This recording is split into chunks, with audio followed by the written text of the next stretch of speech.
성탄절에 보면 우리가 복음서를 뽑아서 성탄절 성극도 하고 하지만 사실은 되게 재밌는 건 뭐냐면 마가복음에는 그 장면이 없다는 거예요. 우리가 성탄절에 이렇게 참고하는 성경 구절들은 마태와 누가에만 있어요.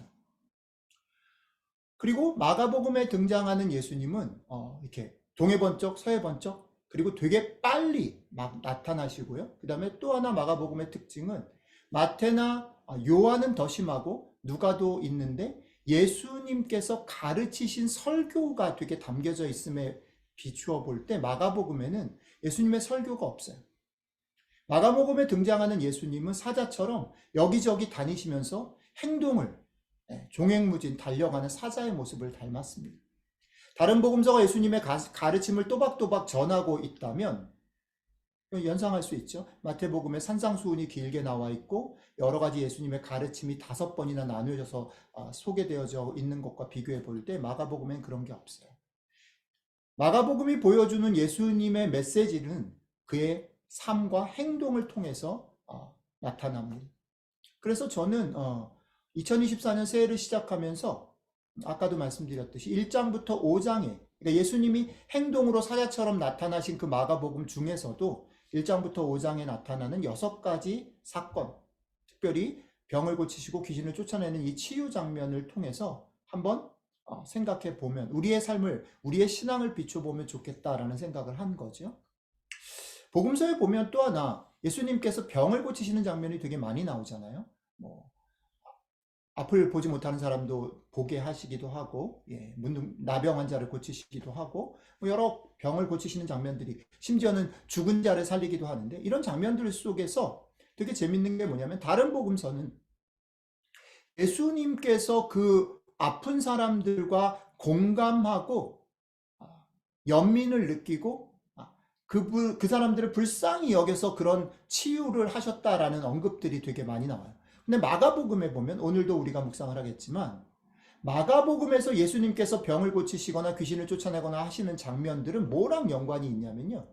그 아픈 사람들 자체보다는 예수님 자신이 어떤 분이신지를 세상 가운데 제자들에게 혹은 그 무리들에게 보여주려고 하는 그런 논쟁하는 모습. 그러니까 병을 고치시고 난 다음에 항상 그게 문제를 일으키거나 논쟁을 일으키는 장면들과 대단히 깊게 연관되어 있습니다. 그래서 마가복음을 보면서 마가복음 치유 사건들을 보면서 우리가 이런 생각들을 좀 해보면 좋겠다는 겁니다. 쉽게는 우리는 이렇게 생각하는 거죠. 예수님이 병을 고치니까 오늘 같은 경우는 귀신을 쫓아내니까 귀신보다 더 강력한 분이다. 우리 예수님이 제일 힘이 세. 그러니까 우리는 예수님, 그 힘센 예수님에게 줄을 서야 되고 우리가 예수님을 믿으면 예수님이 가지고 있는 그 힘을 가지고 우리 살아갈 수 있어 라고 간단하게는 생각할 수 있는데 사실은 그 얘기를 마가가 그 얘기를 통해서 예수님은 도대체 누구인가? 그리고 예수님은 어떻게 싸우고 계시는가? 예수님은 자기 자신이 어떤 분이라는 것을 어떤 방법으로 드러내고 있는가? 무엇을 위해서 그것을 드러내고 있는가?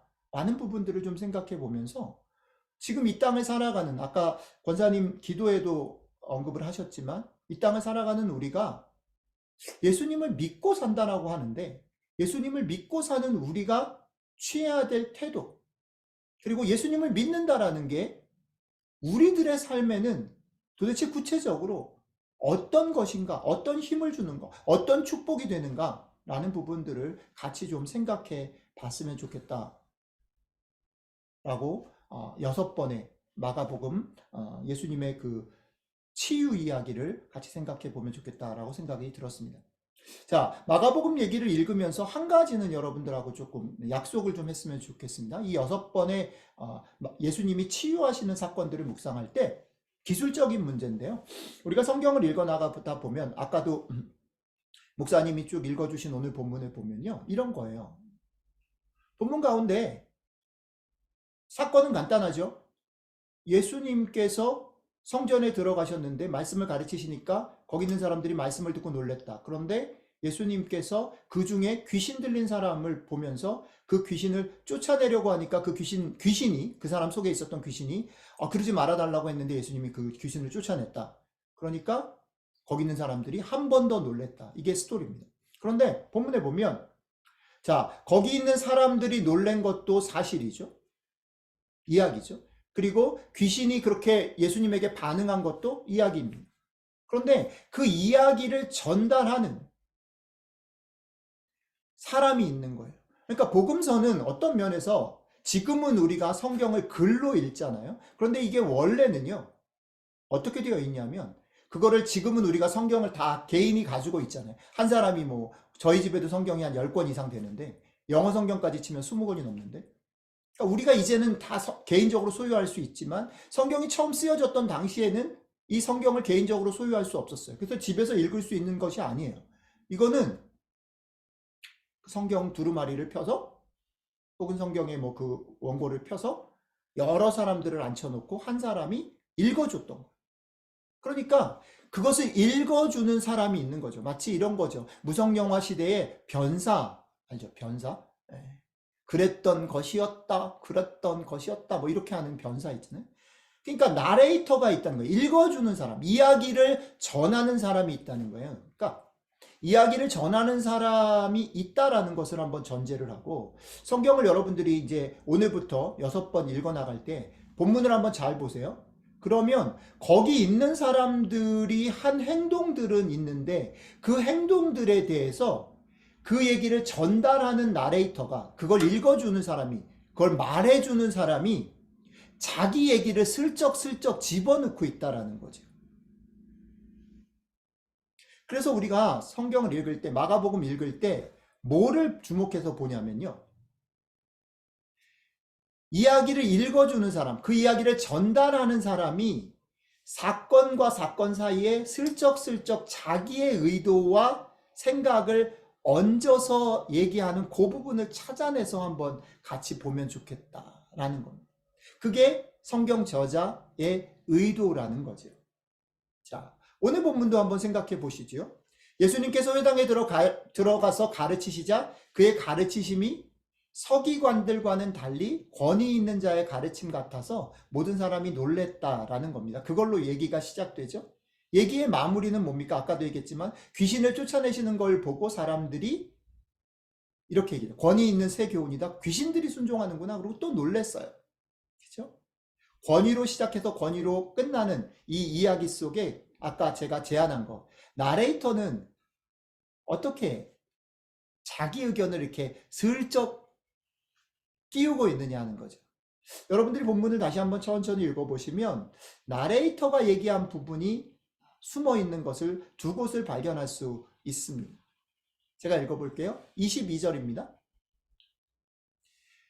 예수님께서 말씀을 가르치시니까 사람들이 놀랬어요. 놀란 것까지는 사실이죠. 그런데 그러고 난 다음에 그렇게 놀란 사람들을 보면서 나레이터가 자기의 설명을 붙입니다. 놀란 이유는 사실은 거기서 있는 사람들이 놀란 것은 각각 다 다른 이유 때문에 놀랐을 수 있는데 나레이터는 그 사람들이 예수님의 말씀을 듣고 놀란 것을 보면서 자기가 해석하고 자기가 이 놀란 것들을 이렇게 본다라는 것을 첨가하고 있어요.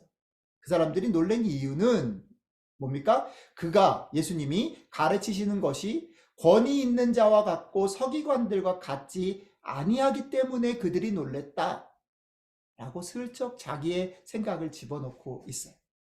그 다음에 28절에 보면 또 나레이터가 자신의 생각을 슬쩍 집어넣고 있는데 예수님께서 귀신을 쫓아냈더니 똑같이 사람들이 또 놀랬어요. 또 놀랬고 그 사람들이 와 아까보다 훨씬 더 예수님이 권위가 있구나 라고 생각했어요. 근데 그걸 보고서 나레이터가 또 하나를 집어넣습니다. 그 사건은 거기서 벌어졌고 그 사건의 어떤 영향이나 결과들이 어떻게 됐다라는 건 사실 알지 못해요. 그런데 나레이터는 시간을 뛰어넘어서 결국은 그 사건이 거기 현장을 넘어서 어떤 일이 벌어졌는지를 자기가 첨가합니다. 28절에 예수의 소문이 곧 온 갈릴리 사방에 퍼지더라.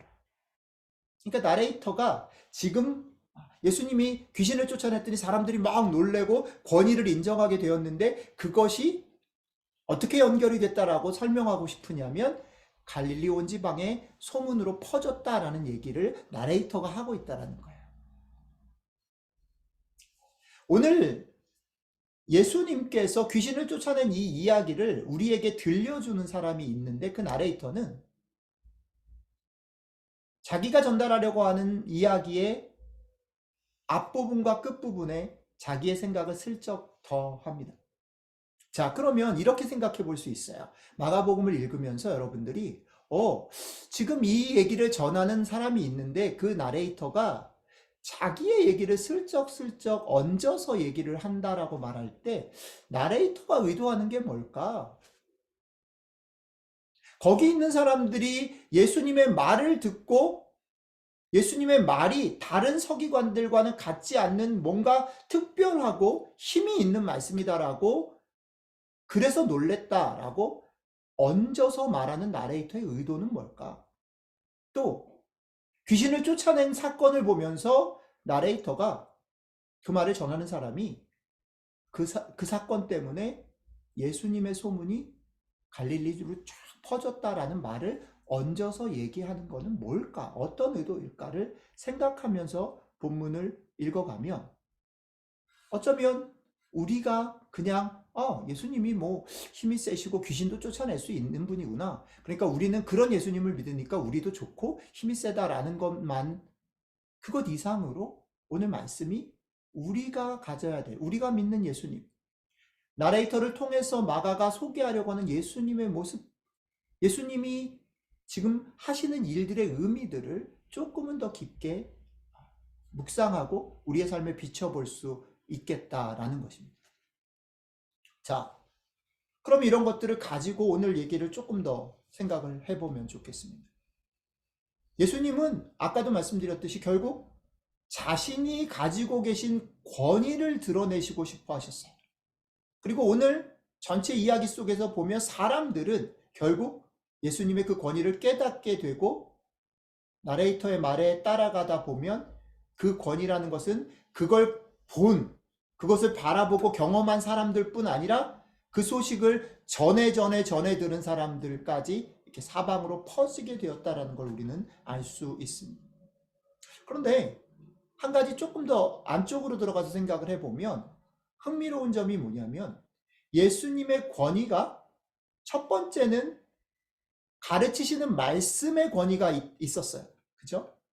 그런데 그거 한 번이 아니고 끝날 때쯤에 보면 예수님의 귀신을 쫓아내는 행동의 권위가 있어요. 그러니까 오늘 성경은 우리에게 예수님이 왜 권위가 있는 분인가를 소개할 때 예수님이 가르치심이 특별하기 때문에 라고 소개하고, 또 그러나 예수님의 귀신을 쫓아내신 행동, 그 행동이 권위가 있다라고 두 가지로 나눠서 소개하고 있다라는 겁니다. 처음 시작 부분에서는 예수님의 가르침이 특색이 있고 서기관들과는 다르기 때문에 그들이 놀랬다라고 얘기하고, 예수님의 가르침이 독특하고 그분이 지향하는 그런 어떤 가치관이나 그런 것들이 서기관들, 그때 평소에 듣던 얘기들과는 다른 얘기이기 때문에 그들이 예수님이 서기관들하고는 다른 권위를 가지고 계시구나 라는 걸 눈치챘다라고 한다면, 마지막 부분으로 가면 예수님은 귀신을 쫓아내시는 일을 통해서 자신이 권위가 있음을 사람들이 눈치채게 하셨다라는 겁니다. 근데 그것을 잘 보면, 설명을 잘 보면요, 예수님의 가르치심에 대해서는 그저 그냥 서기관들과 다르구나 정도의 반응이었지만, 귀신을 쫓아내신 후의 반응은 그들이 놀래고 더 깊게 예수님의 권위를 인정하게 되는 반응을, 그러니까 말보다는 행동이 더 영향력을 미쳤다라고 성경은 우리에게 이야기하고 있습니다. 그러니까 그런 면에서 보면 예수님께서는 그저 다른 가르침, 올바로 살아야 한다라는 말만이 아니라 그것을 전하시는 자신이 귀신을 쫓아낼 만큼의 그런 권위와 힘을 가지고 계신 분인 것을 보여주셨어요. 자, 이것이 말과 행동의 차이라고 한다면, 행동은 말보다 더 힘이 세서 우리에게 좀 더 영향력이 더 있다, 라는 것을 보여주는 것이라고 한다면 이 둘이 가지고 있는 공통점도 역시 있는 것. 그 공통점은 뭐냐면 예수님의 말과 행동이 일어났을 때, 그러니까 예수님이 말씀으로 가르치셨을 때, 그리고 귀신을 쫓아내셨을 때 두 사건이 있는데 두 사건 속에서 공통적으로 일어난 일이 뭐냐면 성경은 말씀을 가르치셨을 때도 거기 있었던 사람들이 놀랐다라고 얘기를 하고 귀신을 쫓아냈을 때도 놀랐다라고 얘기를 했다는 거예요. 자, 언제 놀랍니까, 우리는? 언제 놀라요? 예측 가능한 일이 일어나는 건 놀라운 일이 아니죠. 좋은 일일 수는 있어요. 예를 들어서 우리가 오늘 눈이 올 걸 알았잖아요. 그죠? 기상예보를 보고 눈이 올 거를 알았는데 아침에 눈을 뜨니까 눈이 오고 있어요. 그러니까 눈을 보면서 우리 옆집에 3학년, 5학년 두 보이가 있는데 그 보이들은 눈이 오니까 신났죠. 올겨울에 눈을 못 보고 있다가 그것도 펑펑 눈이 오니까 신나가지고 썰매를 갖고 나왔어요. 신난 거는 맞지만 그게 놀랄 일은 아닌 거예요. 왜? 우리는 일기예보를 통해서 눈이 올 걸 이미 알고 있었거든요. 그러니까 우리가 예상 가능한 것, 우리가 기대하는 것이 일어나는 건 놀랐다라고 표현하지 않아요. 거기 있었던 사람들이 예수님에 대해서 기대를 하고 예수님의 말이 다를 거라고, 예수님께서 귀신을 쫓아낼 것이다라고 예측했다면 놀란 반응을 보이지는 않았을 거라는 겁니다. 서론에서도 말씀드렸듯이 우리가 묵상하고 있는 마가복음은요, 예수님께서 마가복음 속에서 여러 가지 행동을 통해서 예수님의 권위, 예수님의 존재, 예수님이 정말 이 땅 가운데서 하나님을 보여주시고 하나님께서 우리를 향하신 그 구원의 길들을 이루시기 위해 오셨다라는 것을 전혀 기대하지 않고 있는 사람들에게, 심지어는 같이 있었음에도 불구하고 그거를 잘 믿지 못하고 알지 못했던 제자들에게 마가복음에서 예수님은 적극적으로 행동을 통해서 보여주고 계신다라는 것. 그것이 때로는 말로, 때로는 행함으로 나타나는데, 동일한 건 뭐냐면 말로 하시든지 행함으로 하시든지, 그러니까 그의 가르침이든지 그의 어떤 치유 사역이든 아니면 축사의 사역이든 간에 그런 사역 속에서 그것을 경험하는 사람들이 예상하고 기대하는 것을 훌쩍 뛰어넘어서 그들에게 다가옴으로 자신이 어떤 분인지를 드러내신다라는 겁니다. 그게 오늘 이야기가, 우리가 읽은 이야기가 우리에게 노크하고 한번 생각해봐, 예수님이 어떤 분인지 라고 말을 거는 내용이라는 것입니다. 자, 그럼 이제 이거는 성경의 얘기인데, 여기까지 성경의 얘기를 설명드렸는데, 지금 이제 오늘 예배 가운데 이 성경의 얘기를 듣고 있는 우리들의 삶하고 이거는 무슨 관계가 있을까를 연결을 시켜 봐야겠죠. 예수님이 권위를 가지신 분이고 그것을 기대하거나 예상하지 못하며 사는 사람들에게 그것을 드러내신다라는 성경의 이야기가 예수님 그런 분이다라는 것이 지금 예배를 드리는 여러분들에게는 어떻게 다가오고 어떤 얘기예요? 그래서 오케이. 그게 나랑 무슨 상관이 있는 것인가? 한번 생각을 해보고 오늘 말씀을 맞췄으면 좋겠다라는 겁니다. 자, 이런 생각을 해보는 겁니다. 여러분들과 저는 삶을 살아오면서 신앙 안에서 생각해보면 이런 겁니다. 신앙은 이런 거야 라는 경험을 하는 거죠. 혹은 하나님은, 예수님은 내 편이야를 경험하며 살아갑니다. 그게 신앙의 힘이죠. 믿음이라는 겁니다. 그렇죠?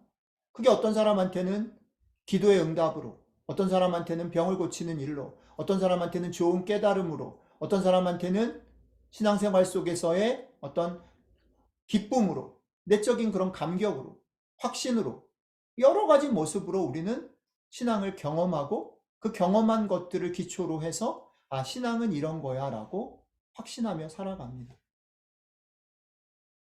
어쩌면 오늘 예수님께서 귀신을 쫓아내는 이 장면 속에, 그리고 예수님의 가르침을 듣는 그 사람들 속에, 여러분 이렇게 단언하면 안 돼요? 그 사람들은 믿음이 없었던 사람이다. 그 사람들은 예수님을 몰랐던 사람들이다. 그러나 우리는 예수님을 알기 때문에 그들과 같지 않아라고 생각하시면 안 돼요? 당시 상황 속에서 그들은 예수님에 대해서 진지한 관심이 있었고, 하나님께서 이스라엘 백성을 회복하실 일에 대해서, 하나님께서 메시아를 보내주셔서 무언가 구원의 일들을 이루실 것에 대해서 관심이 있어서 모인 사람들이라는 거예요. 나름대로 최선의 삶들을, 그리고 그런 경험들을, 그런 확신들을 가지고 있었던 사람들이라는 것을 놓치면 안 돼요. 마치 우리가 우리들의 삶 가운데 신앙의 많은 경험들을 통해서 신앙은 이런 거야 라고 확신하고 있는 것처럼 못지않게, 아니면 우리보다 더 강력하게 그런 것을 가지고 있었던 사람들이라. 우리도 마찬가지죠. 그런데 아까도 말씀드렸듯이 예수님은 그 사람들이 상상하고 꿈꾸고 확신하는 것 너머에서 그들을 찾아오신다. 여러분들이 어저께까지, 아니 바로 예배 전까지 신앙은 이런 거야, 나는 이래서 신앙이 있어, 아니면 나는 이런 신앙을 회복하고 싶어 라고 생각하는 그것 너머에서 우리 주님께서 오늘 다시 여러분들을 찾아오신다. 그것을 성경에서는 은혜의 사건이다 라고 말합니다. 신앙은 그 은혜를 경험함으로 우리가 더 깊어지고 더 그 믿음을 가지고 앞으로 나아가면서 살아갈 수 있게 하는 거라는 거죠.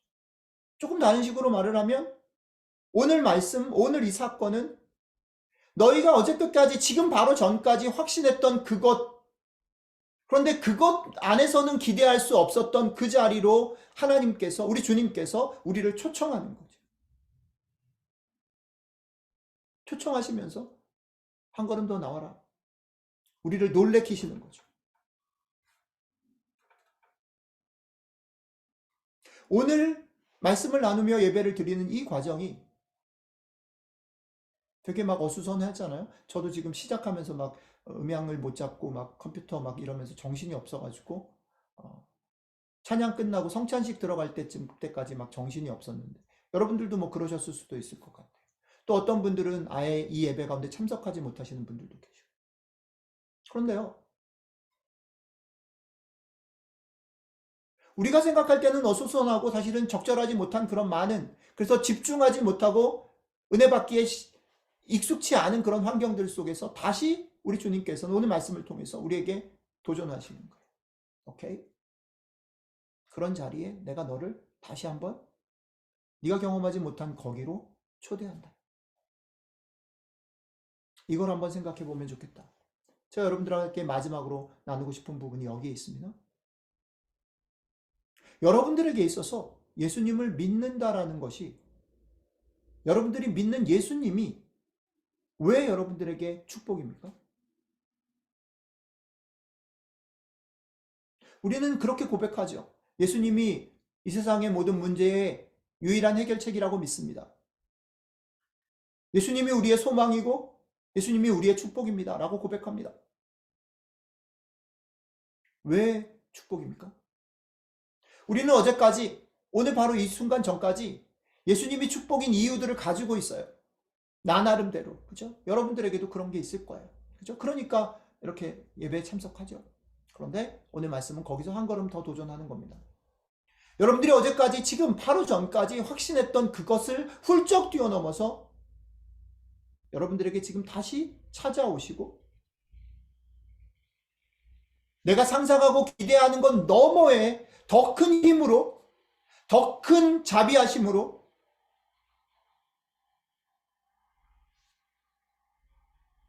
더 큰 권위로 여러분들을 찾아오시는 분이 우리가 믿는 예수님이에요. 우리가 그런 예수님을 믿고 있기 때문에 지금 여기에서 우리에게 벌어지는 어떤 일에도 흔들릴 수 있죠. 금방 말씀드렸죠. 예배 시간이 막 이렇게 정신이 없으면 마음이 집중이 안 되는 게 맞죠. 어저께 밤에 잠을 안 자고 예배 시간에 참석하면 예배 시간에 설교를 들어도 졸릴 수밖에 없어요. 꾸벅꾸벅 할 수밖에 없어요. 우리는 몸에 사회적인, 감정적인 영향을 받을 수밖에 없어요. 그러나 그럼에도 불구하고 우리의 연약함에도 불구하고 우리의 실패에도 불구하고 우리의 잘못에도 불구하고 우리를 찾아오시는 주님, 우리를 지탱해 주시는 주님, 우리에게 은혜로 다시 한번 새로운 길들을 보장해 주시는 주님 때문에 우리는 흔들릴 수는 있지만 주저앉고 포기할 수는 없다. 그렇기 때문에 갈팡질팡하면서도 또다시 용기 내서 그 길을 갈 수 있는 사람들이다. 왜요? 우리는 그런 예수님을 믿고 있기 때문에. 내가 이만큼 했기 때문에가 아니라 나는 열심히 하려고 했으나 그러지 못한 상황들 속에서도 나를 나되게 하시는 분, 나를 다시 용기 내게 하시는 분, 그분이 계시고 내가 믿는 분이 그런 분이기 때문에 용기를 낼 수 있고 위로가 된다는 것입니다. 새해가 시작되었습니다. 한 주가 지났어요. 새해를 시작하면 여러분들도 그렇게 하는지 모르겠는데 저희 가정도 연말 연초에 지난 한 해를 돌아보고 올해 어떤 리솔루션이 있는지, 어떤 꿈이 있는지, 어떤 소망과 기도 제목이 있는지를 나눴어요. 많은 사람들이 새해가 되면 많은 계획을 세우고 꿈을 꾸기도 하고 다시 용기를 내보자라고 다짐을 하기도 합니다. 자, 한 주가 지났습니다. 여러분들의 계획이 어떻습니까? 여러분들의 지난 새해 첫 주는 어땠습니까? 저는 오늘 이 말씀이 새해 첫 주를 보낸 우리들에게 힘이 되는 것 같아요. 저에게는 참 위로가 됩니다. 한 주지만 되게 길었던 한 주였거든요, 저한테.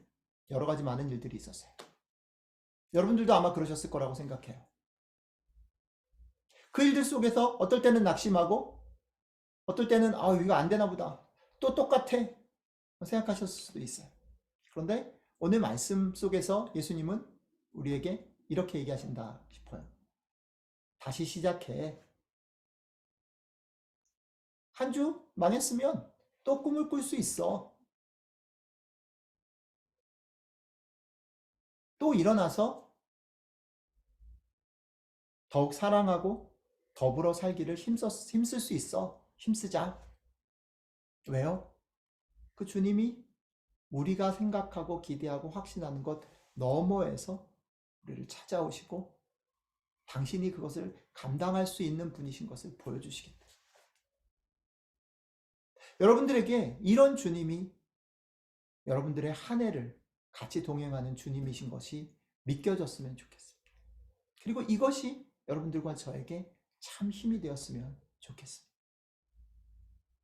주님은 이 모든 것을 주시기를 기뻐하시고 또한 기뻐하실 뿐 아니라 주실 수 있는 권위와 능력이 있는 분이시기 때문입니다. 이게 우리들의 소망이고 디딤돌 교회의 소망이고 우리가 꿈꿀 수 있는 이유일 겁니다.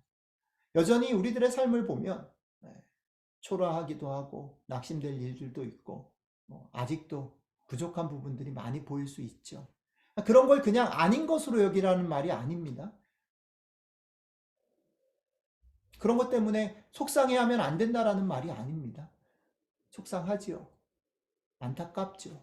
그러나 그럼에도 불구하고 그 모든 것을 아시고 그것들 속에서 우리를 다시 격려하시고 우리를 다시 찾아오셔서 힘내라, 다시 가보자 얘기하시는 그 주님 때문에 용기 내고 힘내고 다시 한번 열심히 사랑하며 달려가는 한 주, 한 해가 되시기를 주님의 이름으로 축복합니다. 잠깐 같이 기도하도록 하겠습니다. 여러분들도 한 10초 정도 오늘 말씀 생각하면서 주님이 어떤 분이신지를 제가 알기를 원하고 그 주님 때문에 힘을 낼 수 있으면 좋겠습니다. 잠깐 기도하는 시간 가졌으면 좋겠습니다. 한 10초 후에 제가 마무리하는 기도하겠습니다.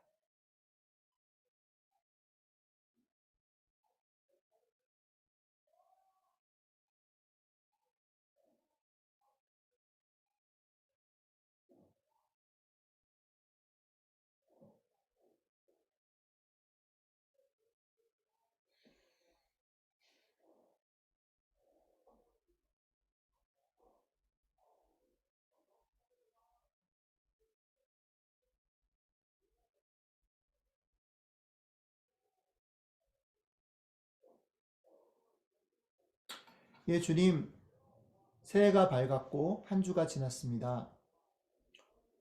저희들이 새롭게 시작했음에도 불구하고 저희들의 삶에 크게 변한 것이 없고 어쩌면 짧은 한 주간의 시간 속에서도 여러 가지 많은 일들이 저희들의 마음을 흔들고 또 어렵게 하는 시간들이었을지 모르겠습니다. 그래서 주춤하고 또 낙심한 그런 사람들이 있다면 오늘 주님께서 우리에게 건네주신 이 말씀이 우리에게 힘이 되었으면 좋겠습니다.